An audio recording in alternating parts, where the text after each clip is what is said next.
টি-20তে গত এক বছর ধরেই দেখা যাচ্ছে অন্য এক বাংলাদেশ দলকে। এই সংস্করণে জিততে হলে ভয়ডরহীন ক্রিকেট খেলা ছাড়া উপায় নেই।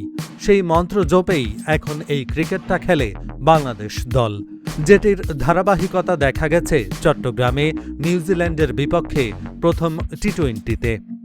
নিউজিল্যান্ডের ১৮২ রান তাড়া করে বাংলাদেশ ম্যাচ জিতেছে ২ ওভার বাকি থাকতেই। চট্টগ্রামেই আজকের দ্বিতীয় টি-20টা বাংলাদেশ দলের জন্য হয়ে গেছে সিরিজ জয়ের উপলক্ষ। অন্যদিকে নিউজিল্যান্ডের জন্য সিরিজে ফেরার ম্যাচ। প্রথম টি-20টা ওভাবে জেতার পর এতে কোনো সংশয়ই নেই যে আজ দ্বিতীয় টি-20তেও একই রকম সাহসী মেজাজে খেলতে চাইবে লিটন দাসের দল। অধিনায়ক হিসেবে সবচেয়ে বেশি সিরিজ জয়ের রেকর্ড আগেই করেছেন লিটন দাস।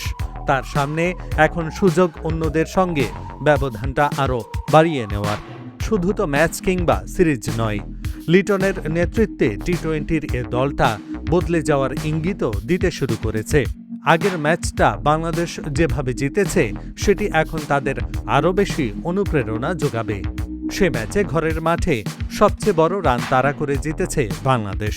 দেশে বিদেশে মিলিয়ে এটি তাদের তৃতীয় সর্বোচ্চ রান তাড়া করে জয়। স্বাভাবিকভাবেই আজ দ্বিতীয় টি-20তে বাংলাদেশের একাদশে বদল আসার সম্ভাবনা কম। এমনিতেও অনভিজ্ঞ বোলিং লাইন আপকে আগের ম্যাচে নিউজিল্যান্ডের ব্যাটসম্যানরা চাপে ফেলে দিয়েছিলেন। সিরিজ জেতার আগে তাই ঝুঁকি নিতে চাওয়ার কথা নয় টিম ম্যানেজমেন্টের।